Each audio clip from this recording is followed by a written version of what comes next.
So I was going to cover just 6 basic gear things, and then there's all kinds of little details that we can cover.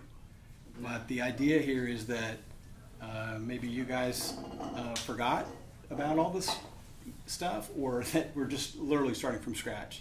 But I think the more that we do all of this ministry stuff, the more that we're creating these soft entry points to just kind of come in a little closer and see if you like it, and go a little bit deeper.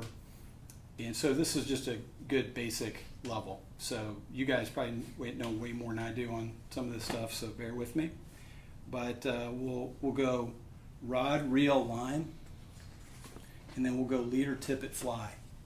And there's tons of stuff after that we could choose to talk about. This is a really cool rod case that Maggie got me for Christmas a few years ago. It's got my initials on it. It was made by Lefty Cray's brother, and I don't know if you guys know Lefty Cray, but he just passed away. He's a legend in fly fishing. I mean, he has been catching. He's probably caught more fish than anybody on a fly, and innovated. He's a fly tire. Just a great guy. Got a 4-piece rod. This is a 6-weight, and this is probably my favorite rod for smallmouth and then big trout or a lot of wind. It's 9.5 feet long, and I got it from the Orvis shop. I don't know how many years ago now, but I had a friend there was working in the fly shop department. He was running. He used to be a Sage and Scott rep down in Riceville Beach, and I knew him there. But he recommended this rod. Because of smallmouth, because of going to Montana for trout on the Madison, and then he even recommended it for bonefish. Just a good lightweight. They call it a saltwater 6. It's got a fighting butt, and it's been good to me. As you begin to put your rod together, the bigger pieces go together first, obviously. Usually there's some type of a lineup. Now the reel seat is probably a good deal here, but putting it on and then twisting it tight is a good idea. And just making sure they're all lined up. I've actually had, it's been many times that I've been casting during the day, and one of these sections will come loose. Have you guys had that happen? And I feel kind of stupid that it happens, but I guess it wasn't my fault. It just came loose because I was catching so many. Did you send it back for a new rod? That's right. That's right. One of the resources that's helped me, my dad got this for me years ago, is this Orvis fly fishing guide. And I'm sure there's like 4 or 5 versions of this that are more recent. But I can tell you that, fishing all the time and thinking I knew a lot, there were things I'd go through the book and I went, holy cow. I didn't know why, I was doing something or why somebody would say that. Reel. These reels are pretty cool. They keep coming out with new ones, and they didn't always used to be like this. So these, what do they call them? Wide arbor? Large arbor. And this is just a good starter reel. There are some serious precision machined, they're not even made out, are they made out of aluminum? I mean, there's some just beautiful pieces here. But in general, the reel is holding the line. And you'd think it would be more complicated than that, but it pretty much comes down to that. It organizes the line.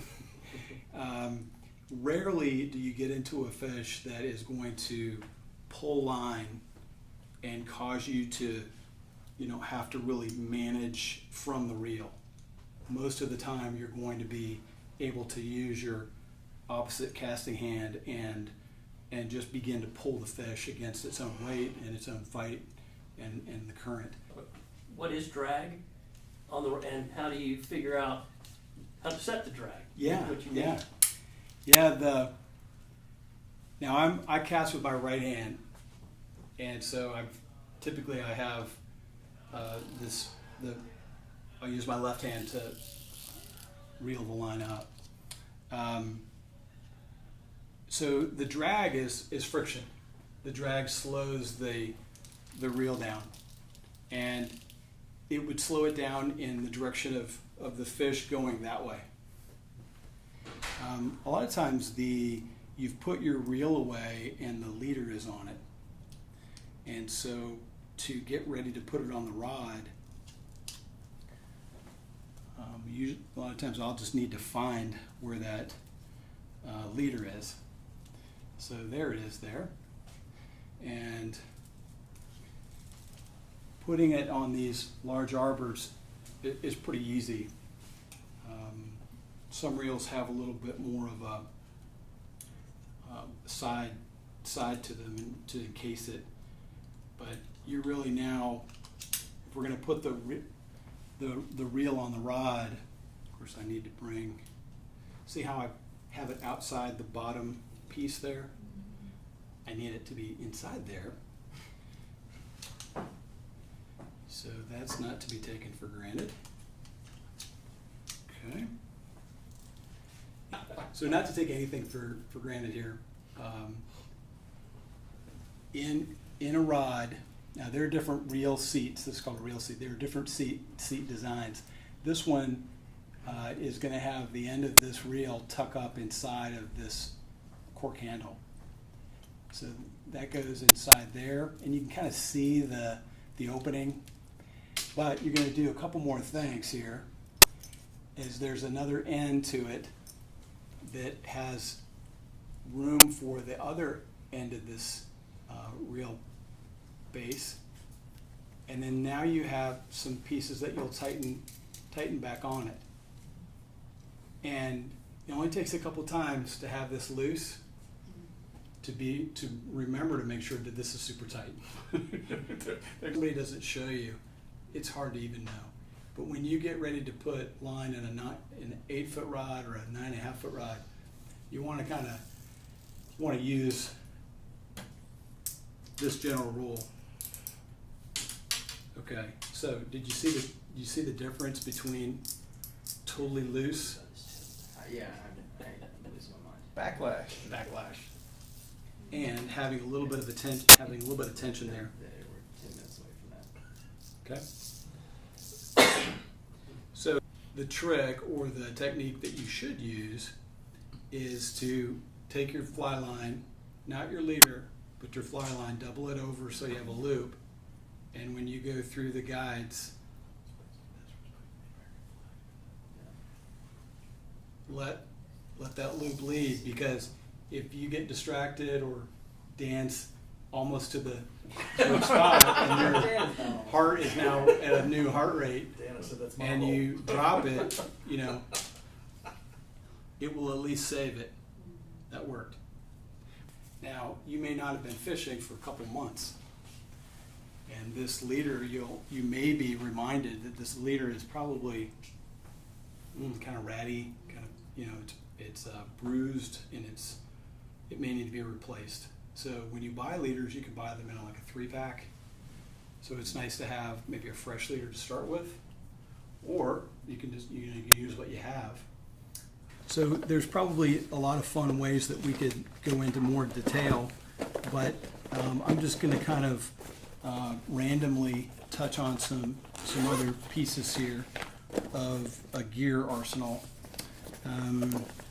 What is that bag that you have there, Craig? Show us. Take a Yeah, moment. this is Is it a fan? this is an Orvis sling bag, and this is the guide size. So a lot of them, are half the size. The reason I wanted this is because it has such a big compartment here. And when I watch a video, you can put a big DSLR camera, you can put your rain jacket, you just put a bunch of stuff.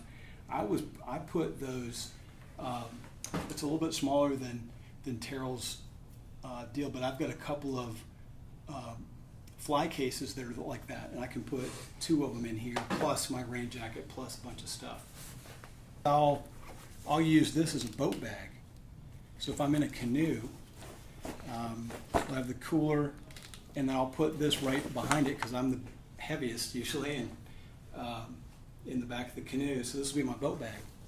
So just like today, I just have a bunch of stuff in it. Usually I've got it semi-organized. What you take to the stream evolves based on how often you fish, and I started off with a fishing vest, and it's become my tackle box, my traveling tackle box, because sometimes it's not easy to get back to your car, and some things of personal preference. If you've been to the spot before, you know you're just going to be fishing nymphs. You only have to have your nymphs with you, and your tippet, and just emergency type things. But I bet my fly fishing vest, I'm not exaggerating, probably weighs 25 pounds. It's just. Now, not everybody knows what tippet is, or will admit to not knowing what tippet is, but it's confusing because you have all these X's, and then it's just confusing. So when you're going to a fly shop, they're going to probably tell you what to get, and that you just pull it off the shelf and get it. But 2X again is what I would probably use on this setup here. This is fluorocarbon. So fluorocarbon. This is not inexpensive. This is like $15 for this deal. But fluorocarbon sinks faster than your regular monofilament tippet. So it's useful in certain conditions. I really have loved this right here. This is a leader wallet. Don't need it, but I think it's pretty cool. Zipper, I mean, it's like stitched. It's got all these compartments. It lets me put my custom leaders in there. It lets me put my factory leaders in there. I even now, because between like one fishing trip and the next, I'll totally forget what detail that I wanted to have readied myself with for the trip. So now I put notes in there to help remember. It's really finicky. So that's a good way to base it. But everyone now has them like, man, I know you've got them. Yeah, You carry them so you can get at them real quickly, and you just never know, what you might need, because you're thinking, all right, what am I going to try different if I'm not catching them, or something just broke off. I want to do the same thing again. But that's a nice setup. One thing you can do.